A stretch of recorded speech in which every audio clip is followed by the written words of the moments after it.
got my hood up because it's raining. But if you look, it's not rained much at all. Look at the satellite picture, or the radar picture, as my uncle correct me. It's supposed to be raining really badly for the last hour and a half, and it hasn't done. So if this big cloud does miss us, we'll be back out drilling this afternoon, hopefully. But it is just spitting slightly. So while we've got a few issues with the rain, we've got a few issues on the boiler. This compressor keeps overheating for some reason. So we need to work out what's going on with that. The oil's okay, but maybe it needs an oil change or the motor's getting weak. We have got a spare motor here on an old compressor if we need to. But see this water on the floor? We've got a leak inside here. So we're gonna have to shut the boiler down, open that lid, and it's probably, when it blasts the air cleaning itself, it's probably worn a hole in the end of the boiler, which we'll have to weld up. Just fold this up here now. And then winch it up, get a prop under it, and then we'll have to get in there and see where it's leaking. Yeah, so I think it's in there somewhere, squirting water out, see? So these things here blast air to clean them tubes out, because that's where all the hot air goes through and it gets bits of soot and stuff stuck to it.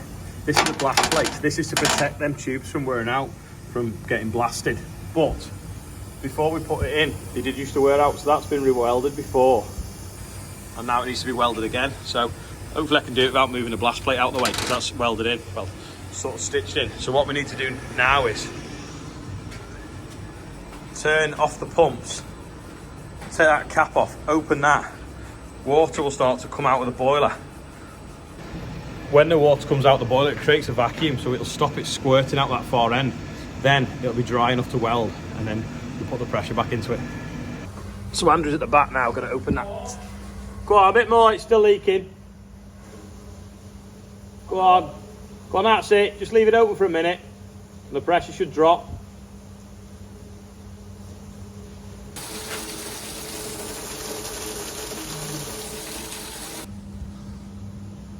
So it's still leaking a little bit. In a minute it should start sucking in.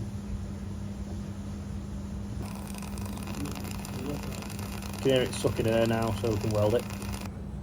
Welded it there. It looks a bit rough because I've got the smoke gas fan on, so it's pulling the gas off the welder down the tube. But it stops the smoke coming at me as I'm doing it. But it's not leaking, that's the main thing. Alright, yeah.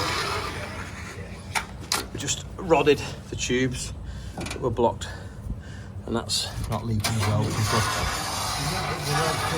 Oh no, it is leaking slightly. Don't. Welded a bit more on now. I'm going to put a bit of a plate here. Can you see that there is oval?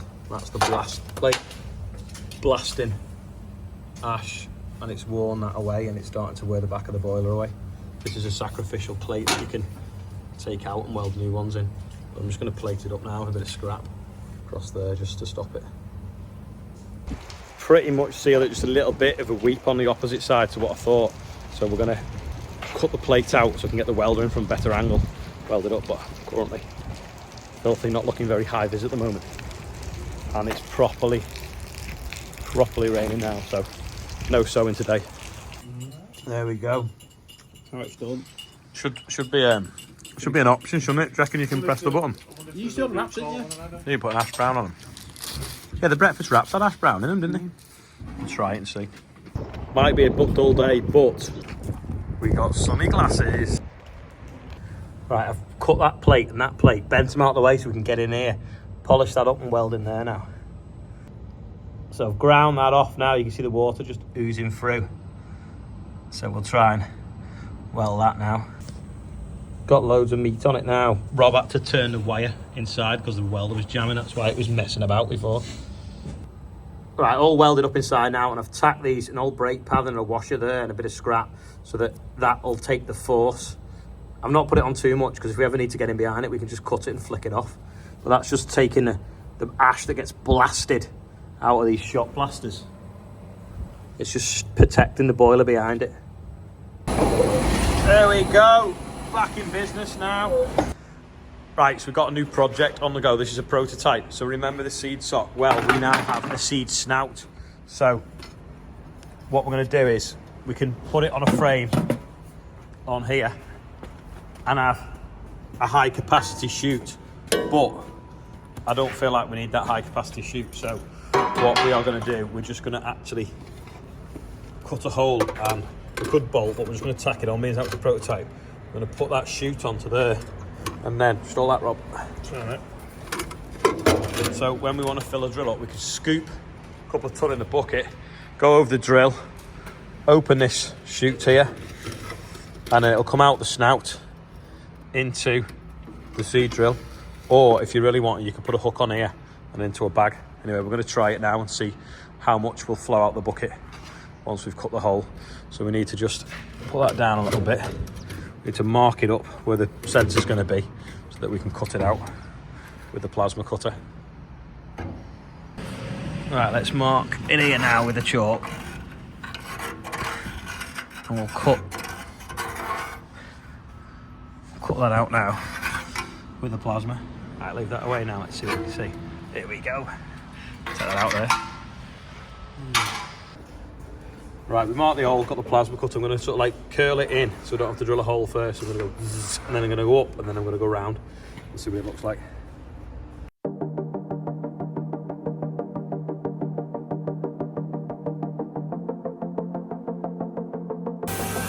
So I've cut a hole, but I think it might be double skinned.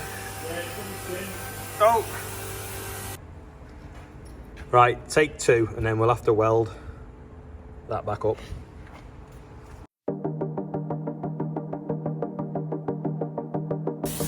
There we go. There's a hole in my bucket. I'm sure that's a song. Andrew living the dream there, of a blast from the past. That trailer's got some spring wheat on, so he's just moving out of the way with a little 585. Hey? Just back it in where it was for now. Back on the drying floor. Yeah, so we make the mistake so you don't have to, but in hindsight, we could have put it in here. Sat there, which looked too high, but at least it's above the double skin bit of the bucket. So we could have put it there, and then the snout could have come through here, which is like that. But we'll see. Maybe Rob should have welded the boiler. Woohoo! Good as new. Maybe should have took that weld around to the boiler, to be honest. I did say that. It's 3-phase though, isn't it? I know. Right, I reckon we just tack it on now and try it before we go too far. Just in case that's rubbish and we end up moving it to there. You see, if the bucket had a bit of a curve, we could profile this and put the chute into it and have a bigger chute, but I'm hoping that's going to be fine. Just stitched it on now to try it, but it's not sitting flat because that's sitting on that weld in there. This one here. So we might just nick the corner out of this. We'll just cut a little slither out so that fits. Just tack it back on again and try it again. So that's the view from the inside of the bucket anyway. I'm going to go and wash it out now.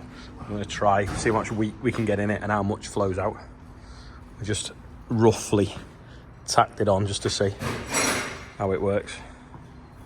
Before we test the bucket, I've just got to load some seed socks on the wagon on the way to Spalding's. Ian is just labelling it up now, and you can see he's brushing barley, so he's got grey hair.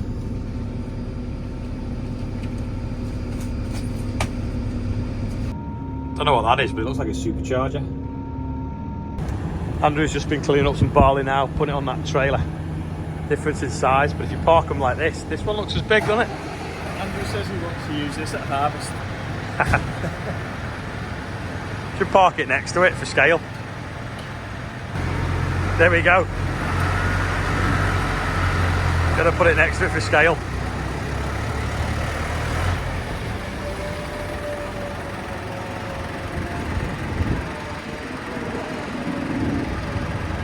Back up a bit.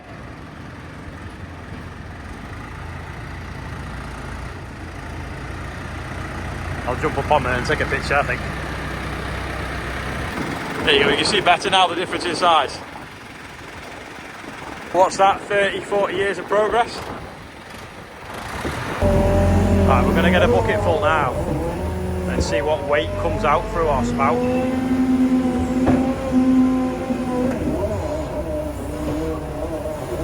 shakes it so he's not spilling it all over the yard.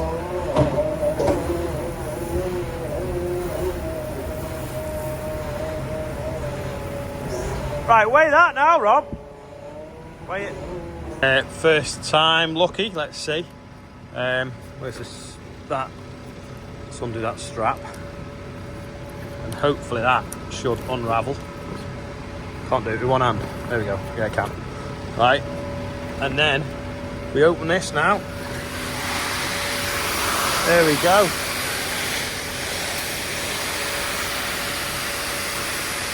You can fill your drill easy. The spout probably could be cut shorter, to be honest.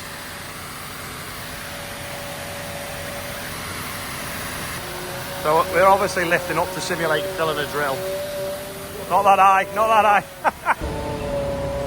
So what we've learned so far is don't tip the bucket back too far, keep it level. The chute needs to be 18 inches shorter, if not 2 foot. But so it's easy enough to cut, but we didn't want to make it too long. So now we'll shut that over, and then we're going to go and weigh the bucket now and see how much has come out. It's actually emptied pretty well, really. So we'll go and weigh that now and see what's in it. I think 900 kilos flowed out. We have to stay in. Ian, how much flowed out? Guess.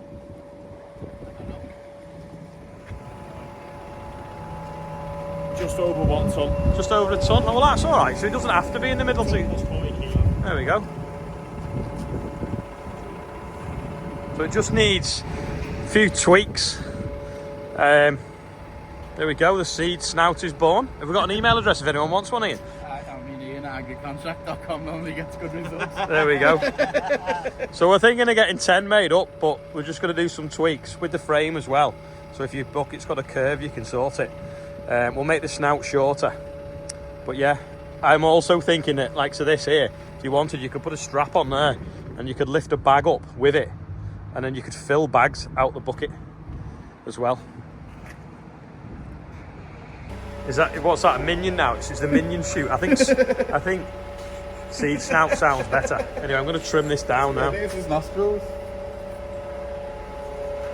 Right, I've cut that much off it now. And then we're just going to put a hook on the bucket. So watch this now.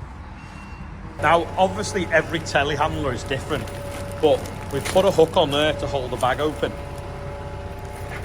And we can hook that onto there. Then we can put the snout through that snout of the bag and fill the bag, hopefully. Now, it's not designed as a lifting device because there's all sorts of legal requirements for lifting devices. It's just simply designed to hold the bag in situ while it's filled. So let's try it and see.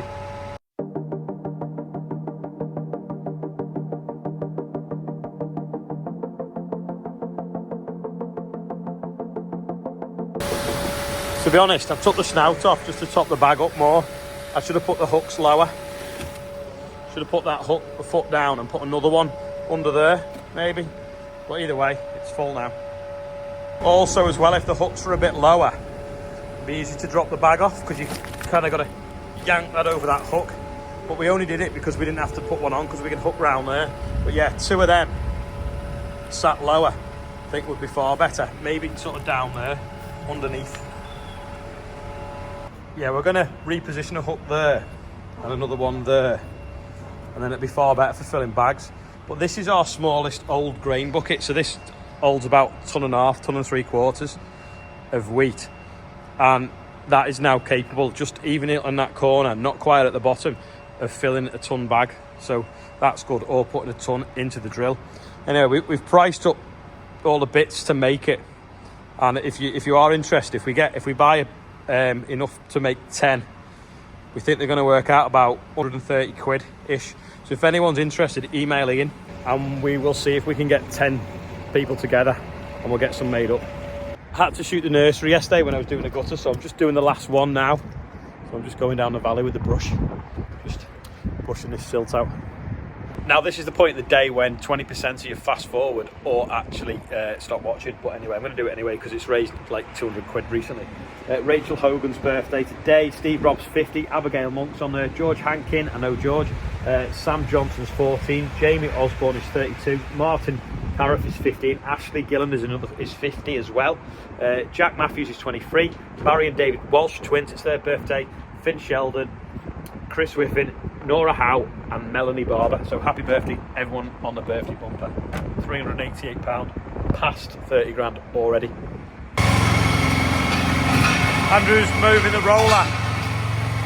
It's a beast. The most asked question to run over with the roller is a can of spray foam. So I have bought a can of spray foam. It cost me £4.90. So we will run over it. Not today, probably tomorrow. But we've got to find someone to do it because it will make a massive mess. So we don't want to do it where we're going to have to do a lot of big cleaning up. Anyway, wet day today. I made up we've got that thing working for the bucket because that's good because we've got some bags of beans to fill. And also we've got 4 tons to put in the drill when we go drilling sometime as well. So we can put it, it's loose already, so we can put it direct in. But obviously this is parted up because it's wet today. Andrew finished that field he was on yesterday, so we've just got, I think, 3 fields and 1 to patch up now that we got rained off. It was too wet the other week to do, and then that's all the beans in, hopefully. Too wet to spray as well today. Anyway, that is all for today. I hope you've enjoyed it. Loads of people said how they were feeling yesterday, but not the many that we used to get years ago. When I had 25,000 subscribers, we used to get more people commenting than we do now, which is a bit strange. But anyway, how are you today? I'm dirty and mucky. I made up that thing work, so I'm about 85 again today. So that's it. Thanks for watching. I'll see you tomorrow.